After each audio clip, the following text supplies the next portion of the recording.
Jay here for Stretford, Paddock. That's Joe Smith. Wolves 1, Manchester United 4. We've smashed Wolves, eh? This is it, man. This is as good as it gets. This is what it's like, beating Jay. prime Wolves, one of the best teams in the Premier League. This is like Wolves absolutely from the 50s, levering them. Yeah, I mean, they're winning titles and that. Wolves are terrible. They are going to get relegated, but as the old cliche saying goes, you can only beat what's in front of you. And Manchester United did that convincingly. If we can't enjoy the wins, then I don't know what we're doing. Get involved in the chat in the comments. Let us know what you think. I mean, there was a lot of good points in that game. It wasn't all plain sailing. There was a spell Manchester United let Wolves back into it. Yeah. We weren't great, but overall, a much better performance from Ruben Amorim's men. Joe, when you we'll go back to the start, when you saw the team, did you think, yeah, that all makes sense? I think it was very similar to the team you'd predicted. Yeah, it did make sense to me. I didn't think Heaven would play, not because I don't think he should, but just I thought he might bring him back out because he's been the sort of least regular of those players. I was happy to see Mason Mount in the lineup. I think he brings good energy. I think he brings intensity on and off the ball. Yeah. And I think at times when we're guilty of dropping our levels and dropping our kind of output and work rate, I very, very rarely accuse Mason Mount of doing that, and I think that him playing was a good thing today.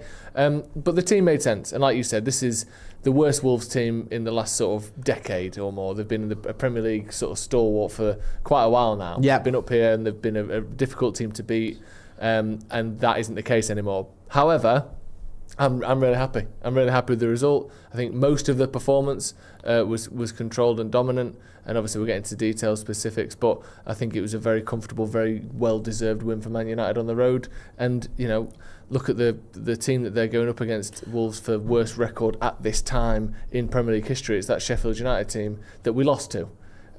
So, you know, you can't always take for granted that you're going to win these games, and I'm glad we did. No, I agree. Get involved in the chat in the comments. Hit that like button as well, please, people. Let us know what you think.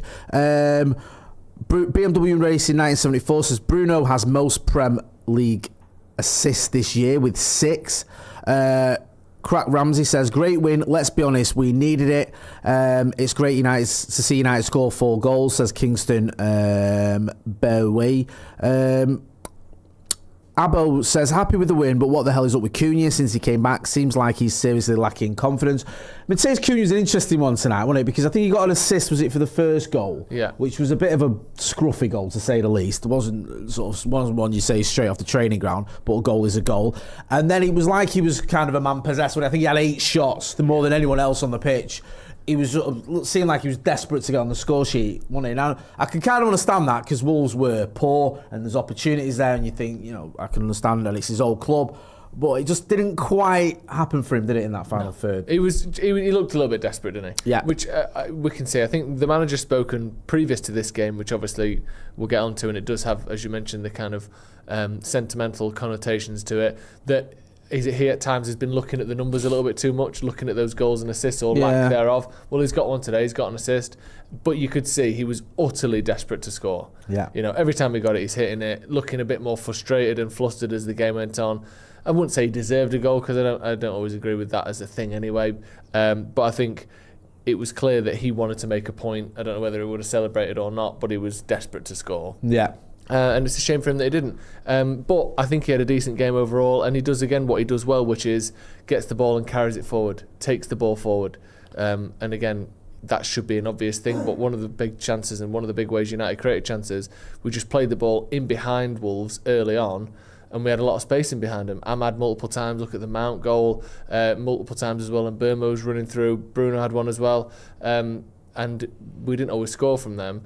But I think when you've got someone like Cunha on the pitch who likes to get the ball forward quickly, when that's what Wolves' weakness is, I think he was, you know, one of the reasons, or a big reason United won today and created all those chances. I think he did well. Yeah. It's a shame he couldn't get the goal. No, I agree with that. Kazmofo says, who's been a member of the first team for 33 months, says, great to see 4 goals. Hopefully we stay consistent. Do you have any concerns, Joe? Obviously, we scored 4 goals. Great to see Bruno Fernandes, who's having a, you know, very productive season. Brian Mbeumo's another one who's scoring goals. Yeah. How concerned are you about this inability to keep clean sheets? I don't be too negative because it's a good win, and I want to enjoy the wins. We don't have enough of them, but it is a thing in it. United, we've had 1 clean sheet all season. Yeah, I mean, we just can't do that, can we? Just can't seem to just get those gritty 1-0 or 2-0, 3-0 wins, whatever. incapable, it seems, of not conceding. It is mad. It's absolutely mad. And especially against these, and not just because of how bad they are generally, how bad they were today. They only had, 2 shots on target. Yeah. Like, it's not as though, they're a really poor team, but we had this one weakness and they exploited it half a dozen times and scored. Like we said, I think Matheus Cunha had as many shots as Wolves did in the whole game. Yeah. Like I said, in total, let alone shots on target where they only had 2.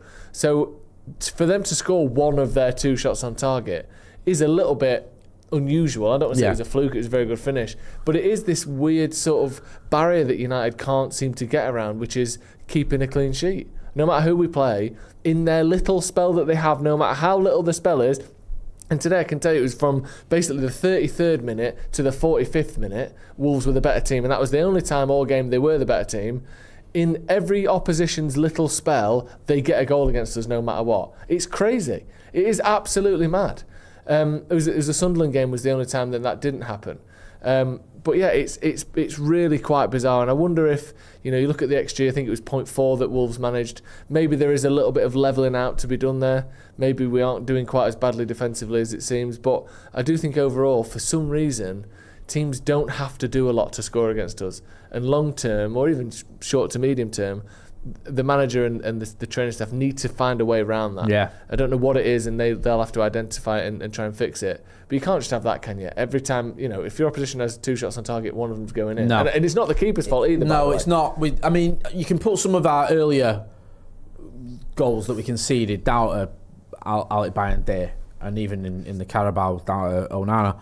Yeah. But since then, Le Mans, I think, has done really well. Yeah. It's almost a weird quirk, like you're saying, that this, no matter what, if you have one shot, you're going to get a goal. It's just a weird sort of issue that needs to be addressed, I think, if United are going to truly kick on. Alves says, we look like a different back line when Leach came on.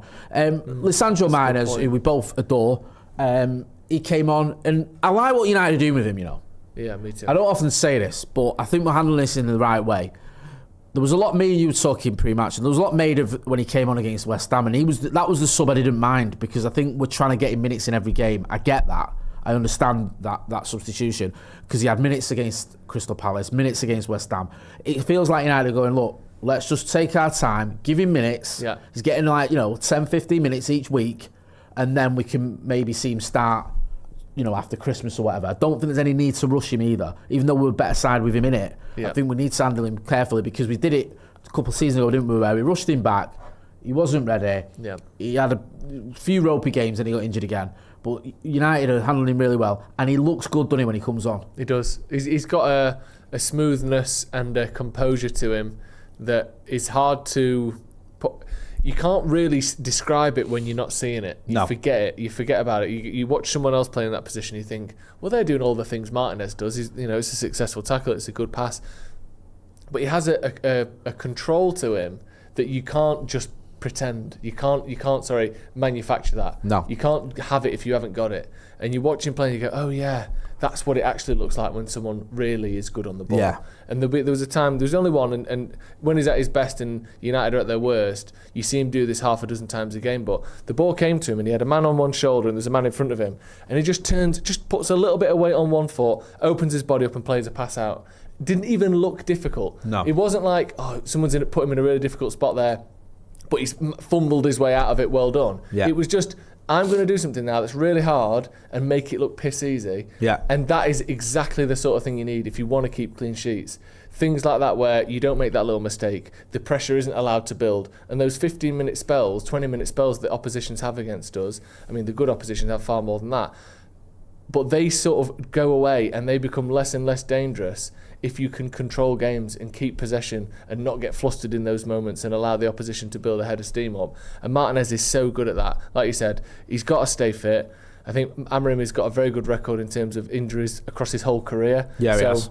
Whether that's a coincidence, a fluke, or a bit of sort of understanding that he has, hopefully that can continue and Martinez will stay fit. But if he does, there's a reason why he's been one of the first names on the team sheet every single game he's been available since he joined Manchester United, and I don't think that will change now just because we've changed to a 5 at the back. I think once he's fit and he stays fit, he'll be playing every week. No, I completely agree, and rightly so, because he's top class. He really is. Yeah. Puppet Master has been a member of the Academy 59 months, Wayne Davis. So it's a great win tonight. Was worried at half-time that we were going to embarrass ourselves. Lots of different side for the second half. GGMU. Ross Murphy has been a member of the Academy for 63 months, does our moderating. Good to see Ross in the chat. Says happy with the result. Not pretty, but job done. Mount was my man of the match. I think he was the official man of the match as well. Yeah. We are now starting to see the Mount we bought 50 million for from Chelsea. It's quite interesting with Mason Mount, because a lot of players don't get that third season.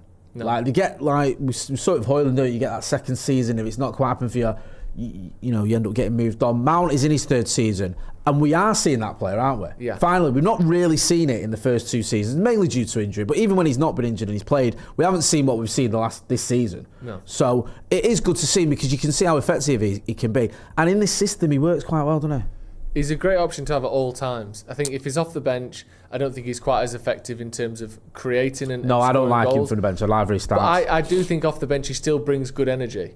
And I think that at times when you can imagine a situation, because it happens, where we don't have that snap and that intensity. I think sometimes when you bring Mount off the bench, he can help bring that for the rest of the team. Even if he's not a sort of go past someone Garnacho style goal threat off the bench, I think he can bring that energy. But from the start, as you said, he helps set the tempo for the whole team. Yeah, he's always I much running. prefer him from the start. There's a couple of really nice touches and turns inside and laid off balls that he did really well tonight. I don't think anyone would get rid of him now, would they? No. People would say, well, was it worth the money, this, that and the other? If he can stay fit and play as many games over the next sort of 2/3 of the season as he has done in the first third, he's a very, very valuable member of the team, and someone that can sort of slot in 2 or 3 different positions across the front line, probably drop in a little bit deeper as well. Yeah, I think he's a good player, and we're starting to see goals and assists from him as well. It's exactly what you wanted from him. Maybe still another level to jump to. But yeah, for me, I think he's a very good player, and we're starting to see it now. Just an all-round better team performance today. I just felt like the whole team looks a little bit more on it. Yeah. Because in the past, even when we've had wins, it's been like 1 or 2 players have produced a little something, maybe that's got us out of jail, or we've had a little spell where the team's been on it, and then that's been enough to get us over the line. Yeah. But it was much better, I think, on the whole. I don't think anyone really stood out for me today where you're going, he wasn't at the races. No. Unless I'm misremembering. It felt like it was a really sort of solid, especially in that second half, team performance, some good patterns of play, some good link-up play. Mount did well and Bumo did well. I thought Ahmad was good as well, getting forward. And Bruno Fernandes, who, he has his critics and people questioning his role and where he should play and is he being wasted. But today he's just Bruno doing what he does best, really, isn't it? Unreal, isn't he? 2 goals and assist again. And when I say again, how many times has he put in 2 or 3 goal contributions in a game since he arrived at United? Feels like every sort of 5 or 6 games he has a game like that. And then the games in between, he'll get an assist here and a goal there. It's just, he's just, we've said it a million times, magnificent. Sort of. Did you see he's been put in the legends category on the United website now as well? Oh, has it? Yeah. Do you agree with that? Unless it was a doctor screenshot, I think he's a legend. Yeah, I 100% think he is. It's not his fault he was signed in 2020, is it? If he was signed at any other time in United's sort of history before then, or modern history, he would have had the sort of 2 or 3 or 4 Premier League titles that his quality and talent deserves. I think he's unbelievable, and to say that he keeps doing it in this deeper position as well. And you got to give credit to Casemiro, who allows Bruno to be the more advanced of the 2 deeper players. But he's still, I think, created the most chances in the league this season. He's still one of the highest output midfielders in the world, even though he's not playing as a 10 as he's meant to be doing and as he's always done before. Yeah. I mean, what can you say about him? People want to bring him down and criticise him every time United drop points. But the reason we pick up any points, or as many points as we do, he's such a big reason every single time almost. Yeah. And again tonight, just proving that 20-minute blitz at the start of the second half won us the game, and he was pivotal to all of it. He's just brilliant, isn't he? Yeah, it's quite divided in the chat. Some people being positive, some people still being quite critical. Mancliffe says, I don't get why our fan base is getting carried away. We've still got a potential loss or draw against Bournemouth to look forward to. A couple of things there. First of all, Monday, I'm guessing that's a joke, I don't know. But what does carried away mean? What are it's people quite saying? It's weird. There seems to be some people relevant in it, some people not too happy. What people mean is you're not allowed to be happy because we've been bad before, and the manager might not make it through the whole season. He might He might not. He might get sacked. 4 losses in a row and he probably will get sacked. But what we're meant to do, not enjoy winning. Why would we ever do that? Multi-sellout says, Jay, you mentioned everyone else apart from Kobbie. Yeah, you're right. I mentioned everyone else apart from Kobbie or Delow or Aidan Heaven or Luke Shaw. Or famously, because I don't think I like Kobbie, do I? Famously, no. I've never really praised him. He was a big talking point before the game. If we are going to mention Kobbie Mainoo, 20-minute cameo, really. Yeah. Thought he did okay when he came on. Did well, kept the ball. Did what he does. Just keeps hold of possession. Yep. Nice and tidy. And I think it just sort of goes some ways, just quieting all this noise down a little bit. It's become a thing, hasn't it, recently? And I think had we drawn today, it would have been or lost, it would have been a thing again. But getting the win, Kobbie getting some minutes, it's a step in the right direction for all concerned in it. I'd rather see him get more than 20 minutes in a game. Yeah. But I just feel like this is a particular narrative I'm not really enjoying about this season. Yeah, it's one of the sort of number of negatives throughout the season. It's by no means the only one. But we all wanted to see a world where United are winning games with Kobbie Mainoo on the pitch, and technically we did do that today. But was it 4-1 when he came on and stayed 4-1 comfortably? I'm not criticising him for not getting more goals. I just mean, the winning had been done before he was brought on. It's a shame, and hopefully long term that isn't the case. But again, I don't think we need to go out of our way to look for negatives in a game where Kobbie played 20 minutes or 22 minutes. I think United won comfortably. We can look at what the last game was or what the next game will be, but United are the 6th best team in England right now, and Mainoo played minutes. Our attackers got goals. Bruno got goals. I don't think there's too much reason to go out of our way to look at negatives for this one. No, I mean, a couple of people mentioned it. I mentioned it I think we all agreed during the game we would have liked to have seen Shea Lacey. I don't think that's a negative as such. It felt like a good opportunity to give the lad some minutes and just nice little cameo in 4-1 up. I wouldn't have minded that, but I'm not going to lose too much sleep over it because I think that he will get opportunities. I think he'll get opportunities soon. He's been on the bench a couple of times now, and I think it's sort of, it's going to get to the point, at one point where you're going to go like, all right, when's he going to get off the bench? Do you know what I mean? So hopefully that'll be sooner rather than later. It's interesting, right, because we are 6th. So we're on 25 points. Chelsea and Crystal Palace are above us. Chelsea in 5th on 25 points. Crystal Palace on 26 points. Yeah. Their next game in the league is at home to Manchester City. Palace's is? Yeah. Ooh, so they've got a tricky one there, and it also comes 3 days after they're away at Shelbourne, which, okay, it's not exactly that far, but it's a game there, isn't it, where potentially you could see Palace losing or drawing that one. Yeah. That could be a good opportunity for Manchester United. At least one of them's dropping points. Yeah, I mean, that's not a bad point. Yeah. I mean, you might look at it and go, forget about City because they're 6 points ahead of us, but if we won and City lost to Palace, then we'd be on 28 points. Chelsea, I think, is a much easier game, although you can get into all the... Man, Everton are doing well. Everton at home. Yeah. Again, though, it's sort of, it's a team that are just 1 point below us in Everton, so that's a game where someone in and around that mix is going to drop points. So this is a decent position for United to be in at the minute. And I know we can get into the sort of wider scope of the performances and overall it's not all been great this season, I get that. But right now, in 6th, game against Bournemouth at home at Old Trafford, obviously, that's where we play our home games, and some of our rivals playing each other, then there's an opportunity here. I said it, though, at the final whistle. The one thing we haven't really done, I know we had that 3-game winning spell, we just don't quite get that consistency going, that build on it. Now's a good opportunity to do that, isn't it? Yeah, massively. And you've got Bournemouth next, like I said, they're on 20 points down there. We've got a little bit of gap between us and them now. It's the first time we've had any kind of, you can have a bad weekend and you're not 15th. There's 5 points between us and 13th. Again, not that I want to be 13th by the end of the weekend either, but there's just some sort of micro fractures opening up now. Look at that. You've got Villa there on 30 and then a little drop down to Chelsea and us on 25. And then again, between us and Bournemouth, it's another 5 points. So we want to be in that top cluster when they break away. Yeah. If they do, and if it's going to happen, we need to be up there. And we're doing, winning that game today is a good way to do that. Obviously, you expect to beat Wolves, but if you go on and you get a good result against Bournemouth, I think is it Newcastle and then Wolves again, or certainly something in that ballpark. Got Newcastle on Boxing Day, Newcastle Boxing Day. You've got Wolves on the 30th or 31st of December as well. Let's just try and be in that top cluster when they break away. And another thing is, we look at the league table right now. Obviously, things can change. 1 loss, 1 win. Liverpool are above us. I get it. But isn't this roughly what we thought this season would be like? being sixth and in and around the European places roughly what we all predicted and kind of would have put us a par score. Let's keep doing this. I don't mean the performances have to stay the exact same. Let's work on the things we're not so good at. Let's improve where we can. Start getting some more clean sheets, etc., etc.